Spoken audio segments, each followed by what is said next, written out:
আগামী ফেব্রুয়ারির প্রথমার্ধে অনুষ্ঠিত হতে যাওয়া জাতীয় সংসদ নির্বাচনে কমনওয়েলথের পূর্ণ সমর্থন চেয়েছেন প্রধান উপদেষ্টা ডক্টর মোহাম্মদ ইউনূস। সোমবার ২৪ নভেম্বর রাষ্ট্রীয় অতিথি ভবন যমুনায় কমনওয়েলথ মহাসচিব শার্লি আয়ুরকর বোরচোভের সঙ্গে বৈঠকে তিনি এই সমর্থন চান। আসন্ন নির্বাচন প্রক্রিয়ায় গভীর আগ্রহের জন্য কমনওয়েলথ মহাসচিবকে এ সময় ধন্যবাদ জানান প্রধান উপদেষ্টা।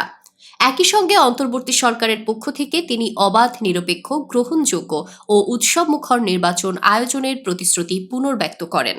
বাংলাদেশের নির্বাচন এবং নির্বাচন পরবর্তী উত্তরণে কমনওয়েলথের পূর্ণ সমর্থনের আশ্বাস দেন শার্লি বোরচো।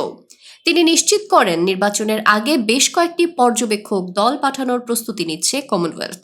বৈঠকে যুব উন্নয়ন, উদ্যোক্তা সৃষ্টির উদ্যোগ, সামাজিক ব্যবসা বিস্তার এবং বেকারত্ব, কার্বন নিঃসরণ ও বৈষম্য কমাতে 3-0 ভিশন বাস্তবায়নের অগ্রগতি নিয়েও আলোচনা করেছে দুই পক্ষ।